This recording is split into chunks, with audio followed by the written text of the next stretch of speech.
পটুয়াখালীতে লামিয়া ধর্ষণ মামলায় আসামিদের ডিএনএ টেস্টের প্রতিবেদনের উপর ভিত্তি করে শিগগিরই দেয়া হবে তদন্ত রিপোর্ট, জানিয়েছে আইন শৃঙ্খলা বাহিনী।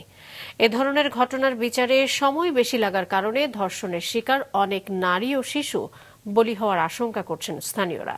পটুয়াখালী প্রতিনিধি চিন্ময় কর্মকারের পাঠানো তথ্য ছবিতে ডেস্ক রিপোর্ট।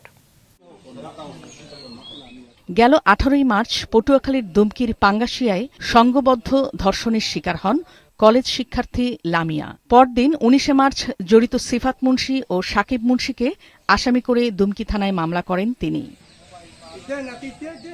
এরপর ওই দিনই 19 মার্চ পাঙ্গাশিয়া থেকে সাকিব এবং 21 মার্চ পিরোজপুর থেকে সিফাতকে গ্রেফতার করে পুলিশ।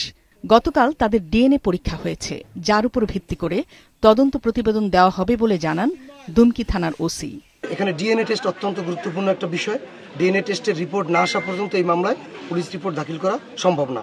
এটা আমাদের ঊর্ধ্বতন কর্তৃপক্ষ একদম সর্বোচ্চ মহল পর্যন্ত সবাই অবগত আছেন, বিচার বিভাগের বিচারক স্যাররাও অবগত আছেন। ডিএনএ টেস্ট রিপোর্ট পেলেই আমাদের সার্বিক তদন্ত শেষ করে আমরা পুলিশ রিপোর্ট দাখিল করব। এদিকে গ্রেফতারের 1 মাস পেরিয়ে গেলেও ঘটনার তদন্ত রিপোর্ট না পাওয়ায় এবং অভিযুক্তদের বিচার শুরু না হওয়ায় ক্ষোভ জানিয়েছেন এলাকাবাসী। সুষ্ঠু তদন্ত করে দ্রুত বিচার শেষ করার দাবি তাদের। আমার নাতি শেষই হয়ে গেছে, ওরাও আপনার ফাঁসি আমি চাই, যত তাড়াতাড়ি বিচার আওতায় আনা হয় এই জন্য আমরা কামনা করি। তাদের প্রকাশ্যে ফাঁসি দেওয়া হোক, যাতে এই ধর্ষণ আর বাংলাদেশের কোথাও না হয়। লামিয়ার ধর্ষণে জড়িতদের দ্রুত বিচার নিশ্চিত করতে দীর্ঘসূত্রতা এবং অপরাধীর পার পেয়ে যাওয়ার ফাঁকফোকর বন্ধ করা জরুরি বলে মনে করছেন অনেকে।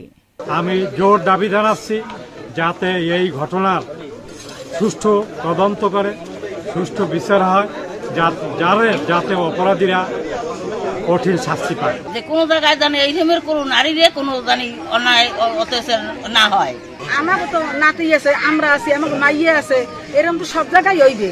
তাই এরকম তো আমরা যেন এইটার কঠোর বিচার চাই। যতজন এই সাথে জড়িত আছে সবার ফাঁসি, এছাড়া আর বেশি কিছু লামিয়া বাড়াই না হয়, এরকম বহুত লামিয়া